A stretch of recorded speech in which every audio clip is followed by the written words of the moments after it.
spectrum stuff that we were finishing up yesterday. So get out that notes sheet that you have. Wow, that's a really pretty picture you have there, Leanne. My goodness. Thanks. I like it. So yesterday we were, oops, that's not the one I wanted. This is the one I want. We were here, I think. Does this look about right to you? Yeah. Where we were conversation-wise? So we had finished ultraviolet light. We have to do these last two. We got to move fast because we've got to get to the stuff so that we can get it done today, because otherwise we're just going to keep drawing this out, which is kind of fun anyway, but whatever. Okay, so we did UV already. And then what comes after ultraviolet light? What's the next one? X-rays. X-rays, right? You have all heard of X-rays, yes? What are some examples or uses of X-rays?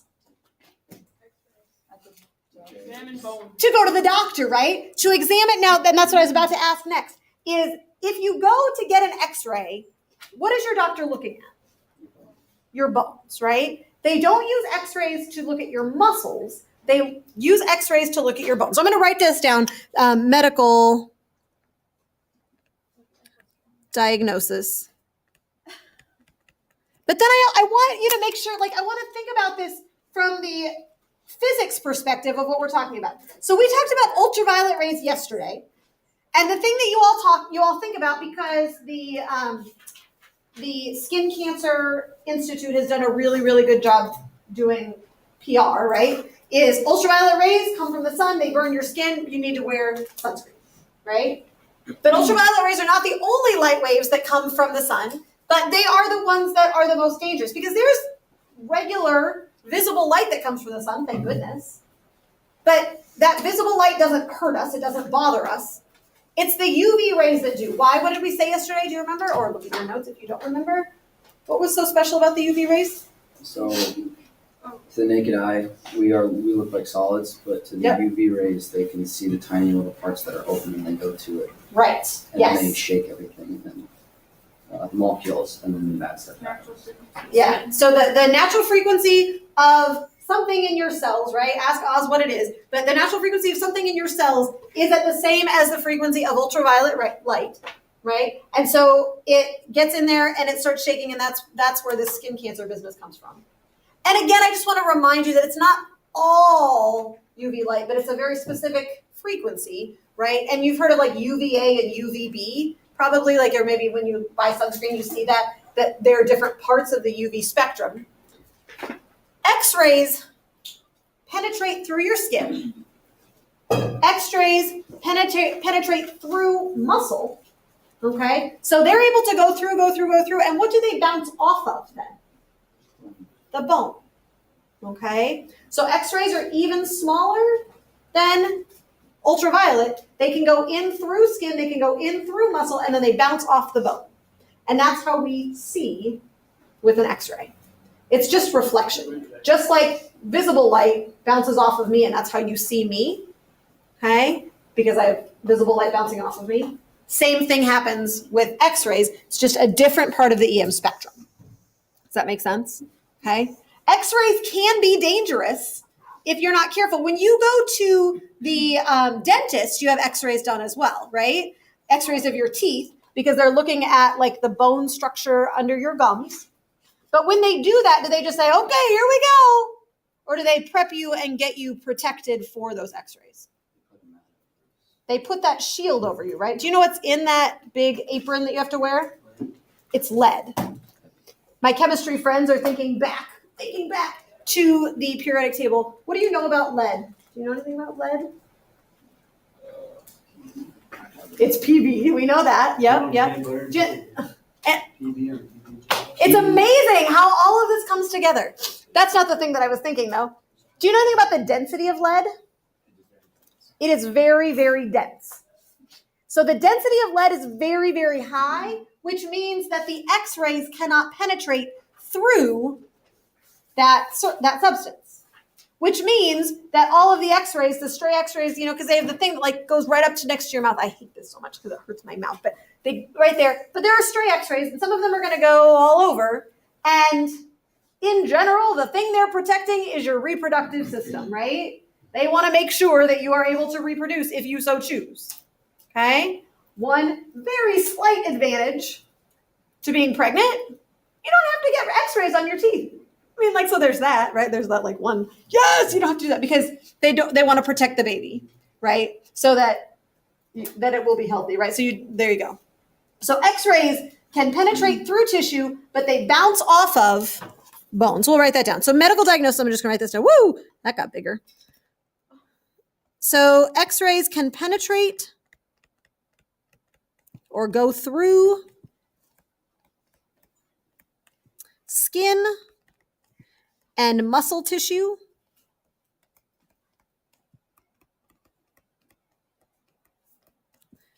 but they bounce off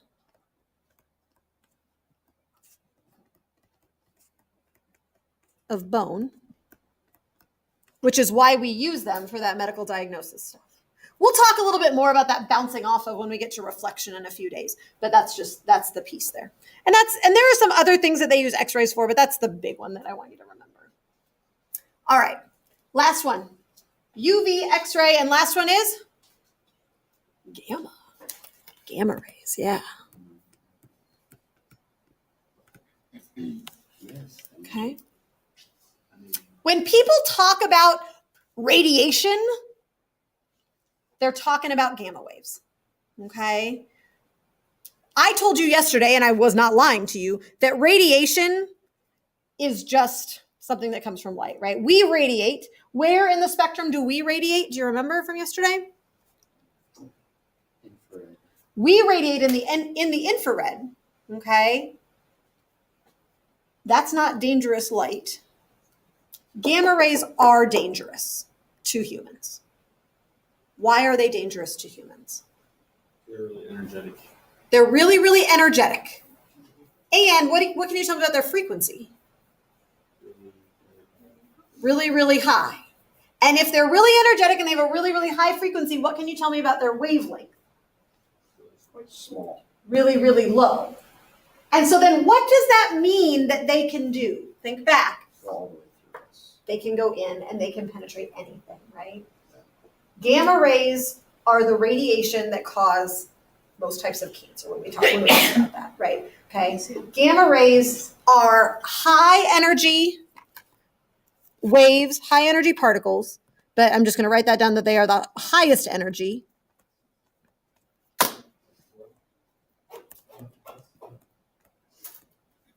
Which means that they can go through the most stuff, right? They can penetrate the deepest into the human body, okay, or anything, okay? And those are the ones, X-rays can cause cancer, UV can cause cancer as well, but these are the most dangerous. Yeah.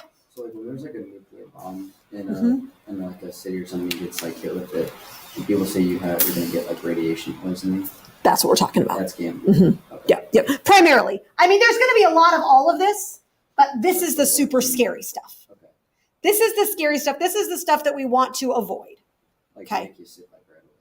Like, yes, like it can, yeah. I mean, there are lots of different ways that it happens, but yes, the gamma radiation is the scariest radiation. That all said, and I don't mean this in like a, like fear-mongering sort of way. From a physics perspective, it is exactly the same as X-rays or IR or radio waves. They're all the same waves. They just have a low frequency, a high low wavelength, high frequency, high energy. Yeah. And so those are the ones that we talk about as being really scary. Those are the ones you mentioned a nuclear explosion.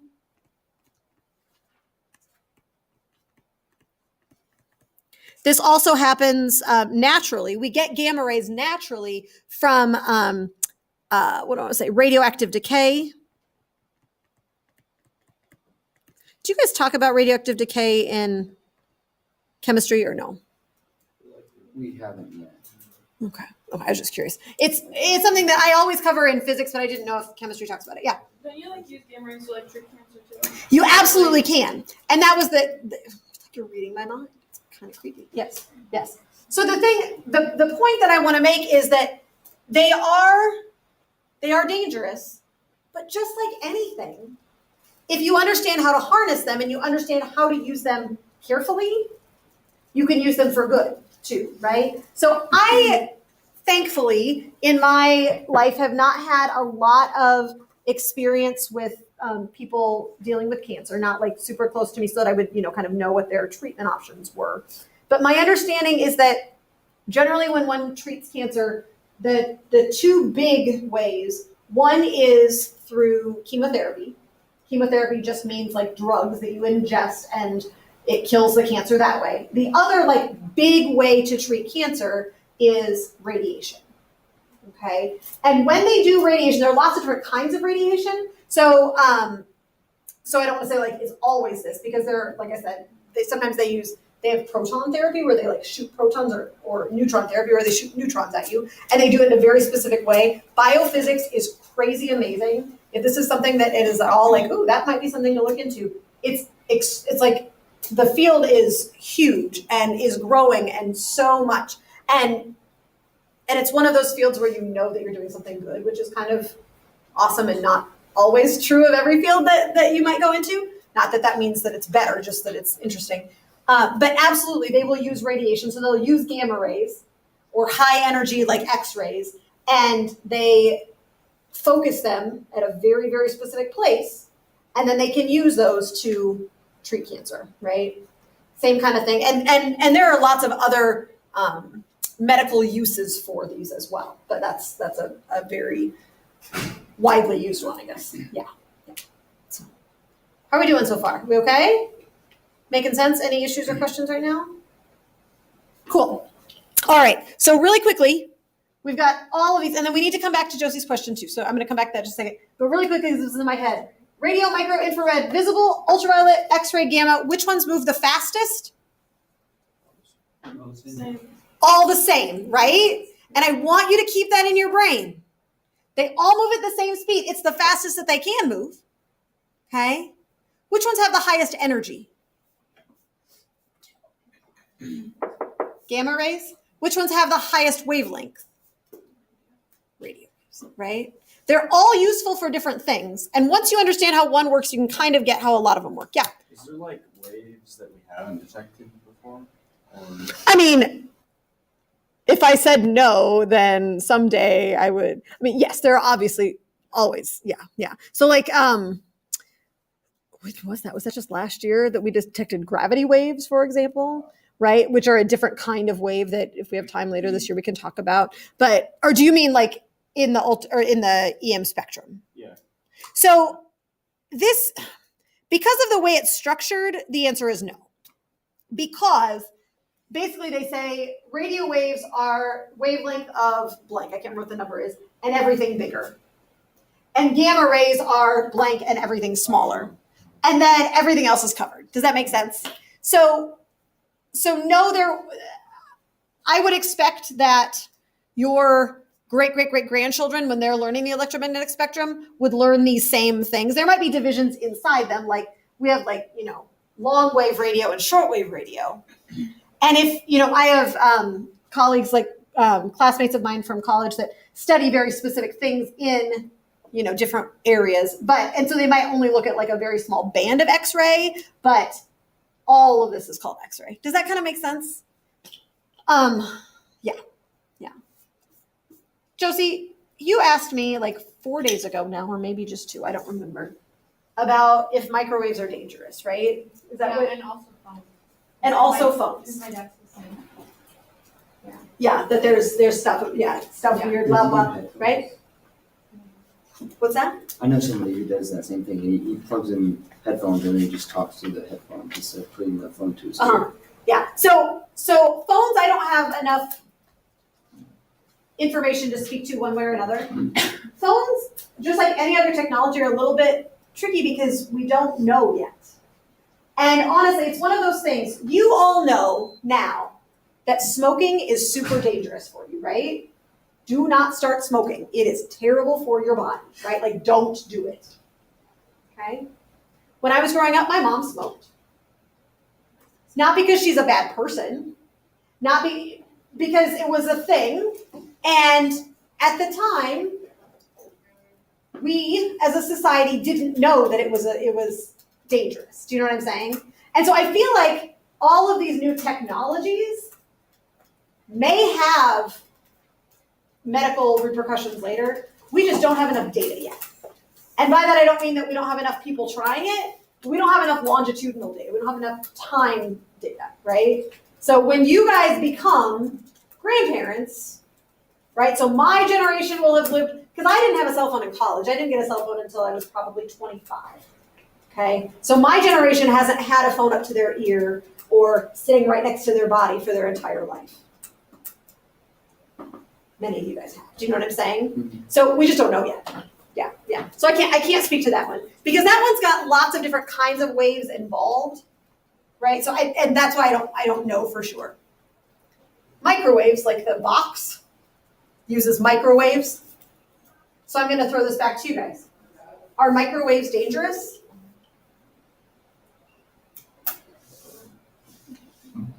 Not like super dangerous, but yeah, like. Well, yes, because they can resonate with the water. Okay. Is that what your dad's worried about? Is that the water's going to resonate? No, I don't know. He just said don't like my brother used to stand like and watch it go like around. And he'd be like don't do that Because the microwaves are going to seep out, right? or something. Or something like that. My sister-in-law, who's like ridiculously smart, used to ask me one day, she's like, is this dangerous? Right? Same deal, yeah. My 7th grade global studies teacher always talked about having your phone too close to your body will cause cancer. Yeah. Right. And and so that like that's one of those like question mark we're not She sure. also said that Yeah. plastic wand was. Yeah. She said. Yeah. She was. She was a fearful extra. person. Yeah. Gotcha. She was Very yeah. extra. Gotcha. Yeah. I'm gonna come back to microwaves because we know the answer to this one. Use what you know. Use what we've talked about in this spectrum. Are microwaves, the waves coming from the microwave, are they dangerous? No. No, but maybe. Give me a reason. Because it doesn't have that much energy and its frequency is relatively low, but the water resonates with microwaves. Sure. So the things in the microwave, right, are being affected.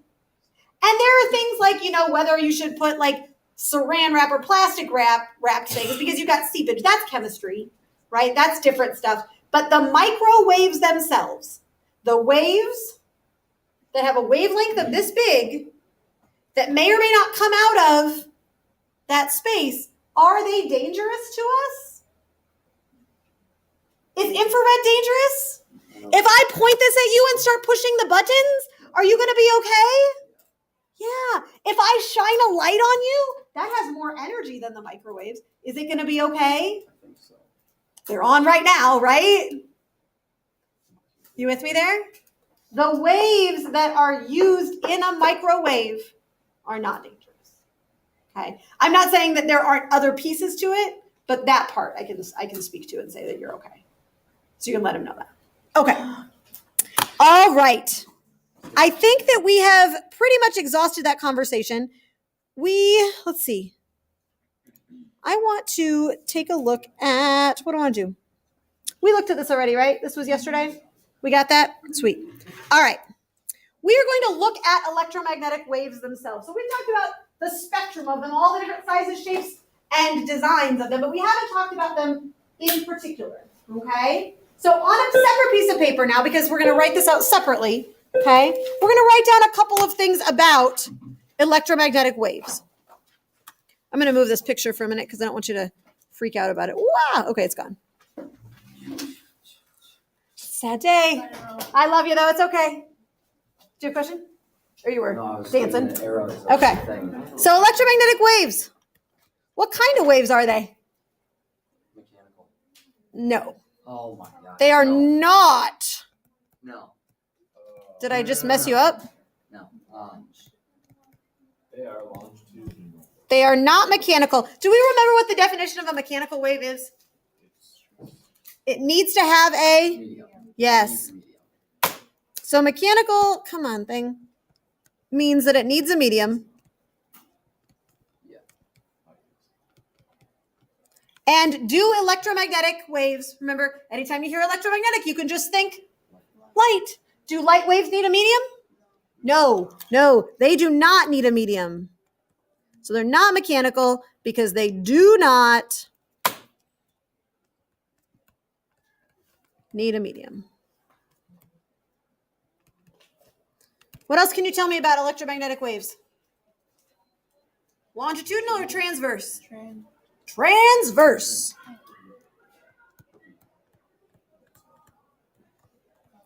And the definition of transverse is what? Do you remember? It's not longitudinal. Is that It's perpendicular to the equilibrium. That's the wave. it? What is the it? The wave itself. The wave moves perpendicular to the wave motion or something like that? Yeah. Generally, when we've defined transverse and longitudinal waves, we talk about the medium oscillating. But these don't need a medium. Are you with me there? Correct. So I'm kind of like backpedaling a little bit here. But transverse waves mean that any oscillation is perpendicular to the wave motion.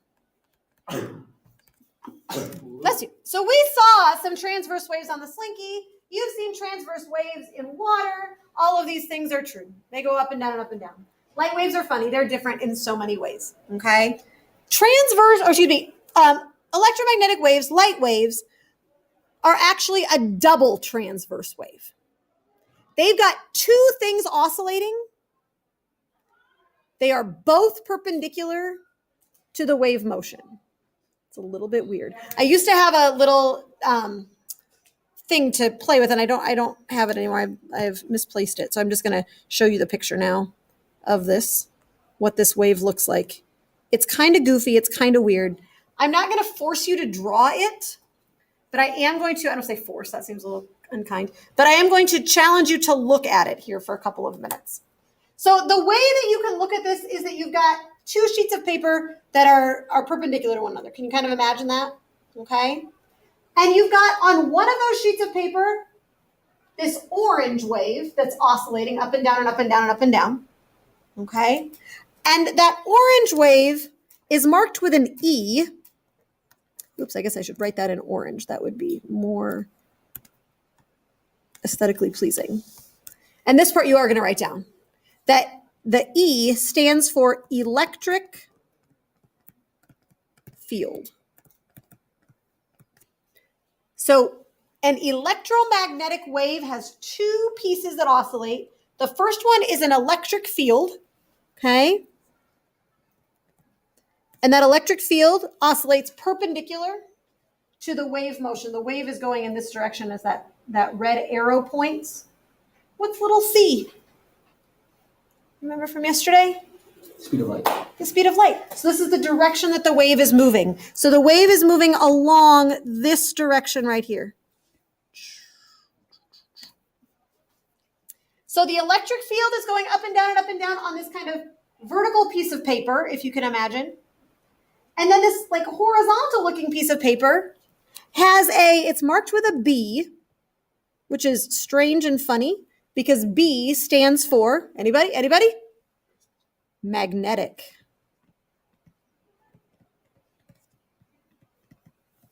Every year, every time I write it down, I'm like, I always tell myself, I'm going to figure out why B is for magnetic. I mean, I know why they don't use M because we use M for too many other things, but I don't know why they chose B. So you've got a magnetic field oscillating, and you've got an electric field oscillating, and the two of them are perpendicular to the wave motion, but not only that, they are also perpendicular to each other. So it turns out that the electric field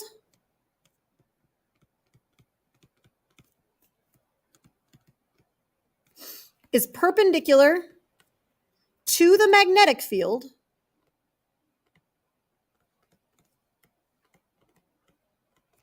which is also perpendicular, mutually perpendicular to the wave motion. So you've got three dimensions that this wave oscillates in, moves in. Okay? Yeah. What are those arrows above things mean? The arrows, like these little arrows here? Yeah. They are vector signs. I should have just like whited them out before I put this up here. I think they are. They are, because when I used to teach this, I used to be very picky about vectors. Velocity's a vector, speed's not a vector, momentum's a vector, energy's not a vector, like stuff like that. But I don't care about that because I feel like it's too picky and I'd rather just teach you physics. Does that make sense? Yeah. This is the thing that I want you to know. An electromagnetic wave has two parts that are perpendicular to one another, and they're perpendicular to each other as well. Okay? The nice thing, the fun thing about these electromagnetic waves being designed this way is that you can play with them in ways that you can't with other waves. Okay? And the way that we're going to talk about today is through what we call polarization. So on a new part of your piece of paper or a new page, we're going to label that polarization. So go ahead and do that. We're going to talk about what in the world that means. I'm going to pause for a minute here and go get my setup down here. Here we go. So polarization.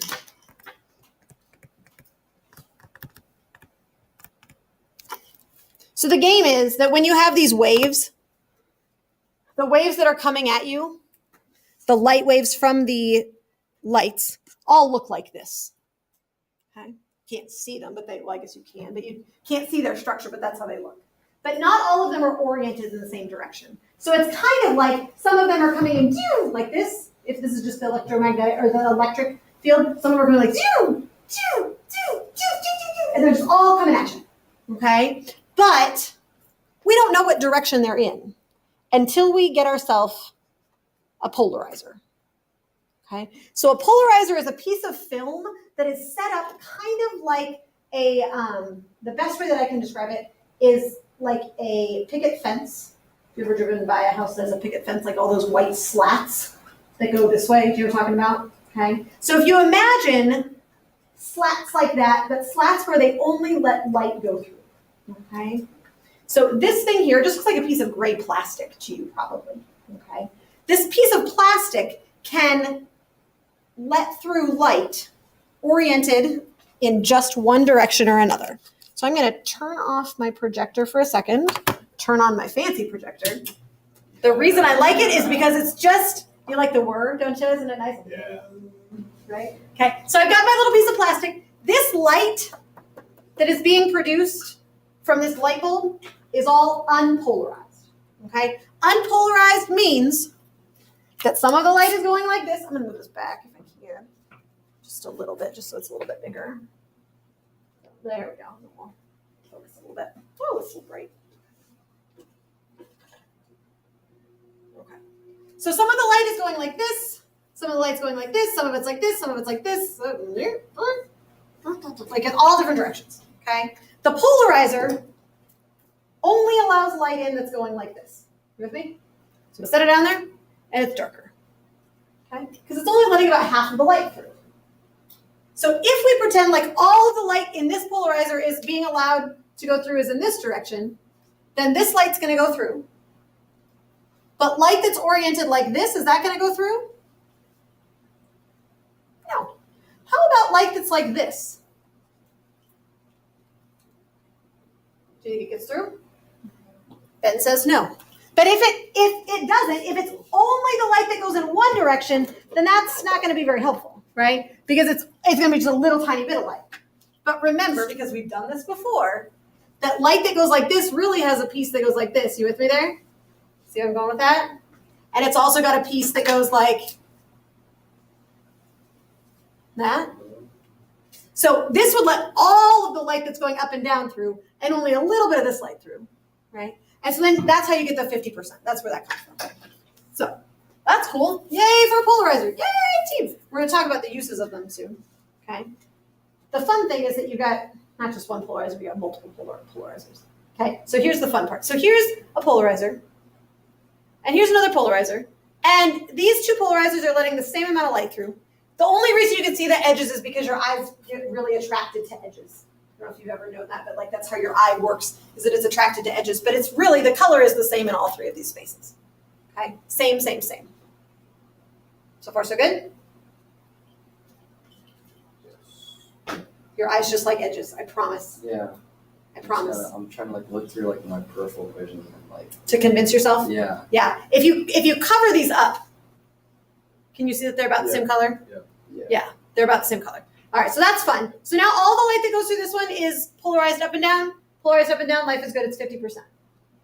The fun thing is when you go like this.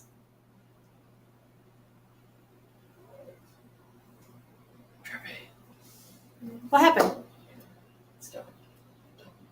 Wait, can you do that again? Yeah, of course. Let me do it again. Okay, so we start out like this. Ooh. So we're gonna draw this in your notes in just a minute, but I want to make sure it makes sense to you because it's kind of weird. Would you agree? It's weird. So right now, the light that gets through this bottom polarizer is polarized up and down.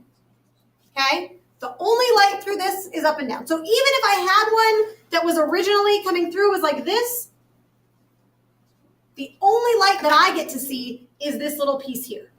Does that make sense? So all the light in this rectangle is this up and down stuff. Same here. But what am I going to do with this one? See, I have a little mark right there. When I turn that, it's going to change the kind of polarization that this one is now doing. So take a look. So as I turn it, I'm going to flip it all the way first. What? The light that goes through this one is all up and down polarized. The light that goes through this one is all what kind of polarized? Horizontally polarized. So any light, I'm going to lift these up, okay? Any light that goes through this bottom one is vertically polarized. Is any part of vertically polarized light horizontally polarized? No.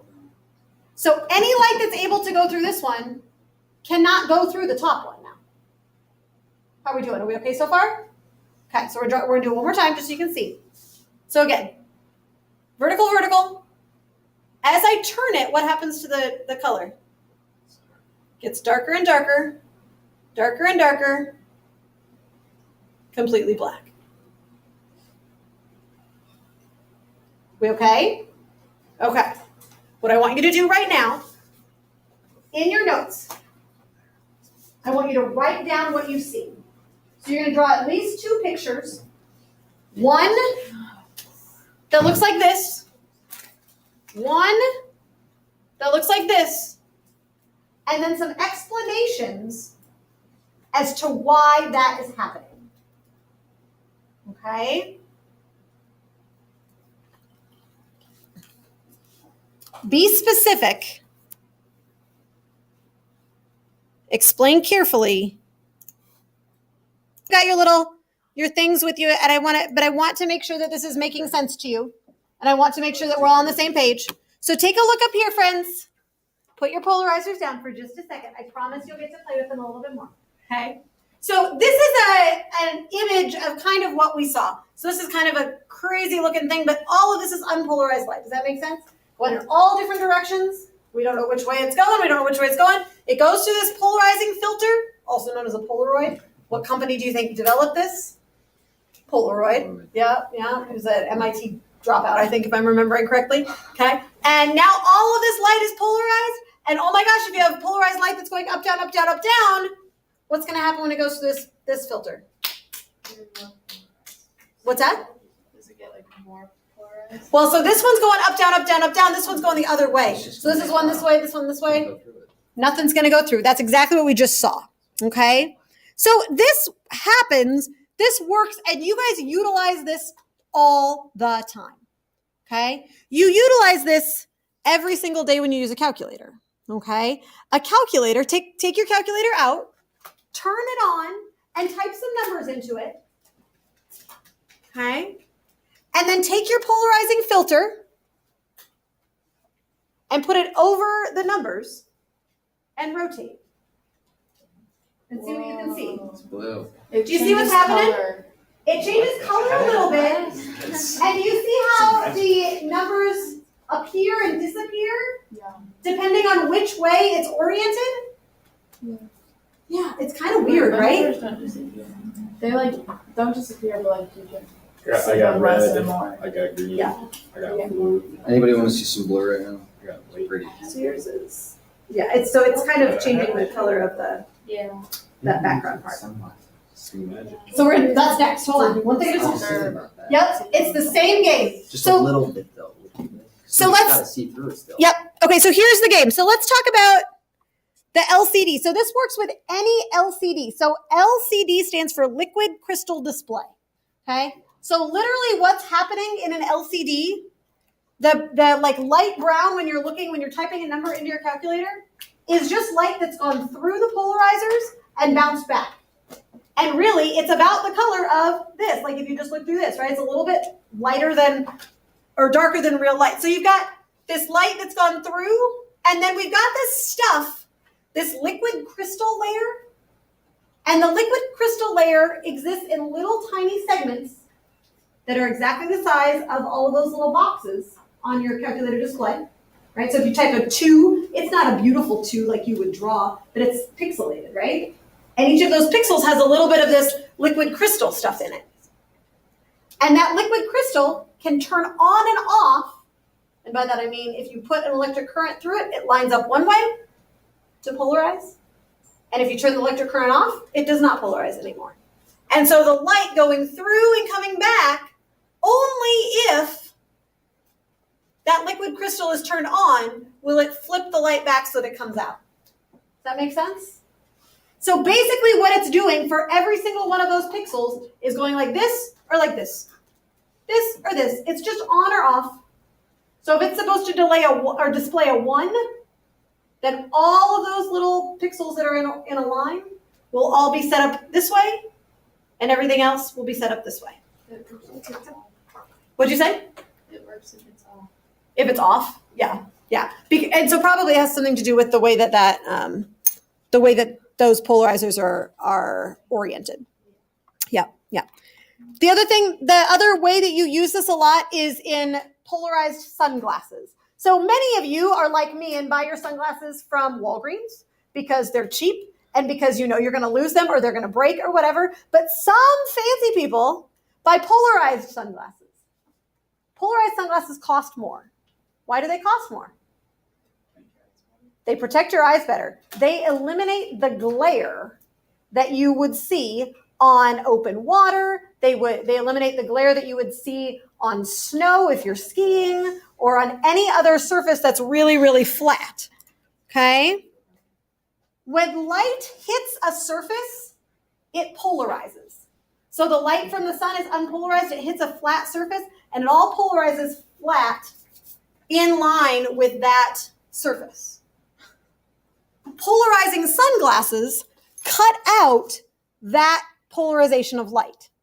So the polarizing sunglasses only allow the vertical light to come through, and that means it cuts out the glare of the light from that's off the surface. So if it works pretty well even on these surfaces that are not super shiny, but if you look at like a reflected light that's coming off of a surface and you turn your polarizer, you can actually you can really see it off of the floor here. Like I'm looking right next to Emma and I turn it. So come over here, guys. Come here. It's really exciting. The most learn soon. Okay, so bring your polarizer. You can probably see it lots of places, but I'm looking at the light that's coming in the window. And if you look one way, you can see that light, and if you turn it the other way, it's not nearly as. You see what I'm saying? Yeah, I got you. Yep. So look right there and turn it. You see the glare? It's the glare. It cuts the glare. So like literally, if you do it right here, come stand right here and look at the It's light. the glare of the light coming into the window. The glare That is light. crazy. See what I'm saying? That's crazy. It's great. So if you have polarized sunglasses and you wear this when you tip your head like this, the glare comes back. But they're set up the right way. I know, right? It's great. There you go. There's some physics for you today. Will you please make sure that you put the polarizer back on my... Trash can's good too. Oh, I thought you meant to throw my polarizer. No, thank you. The glare of it. Yes, but there's lots of glare. There's so much glare you don't realize exists until you start looking for it. Yeah. All right. Come back tomorrow. It's going to be a great day tomorrow too, you guys.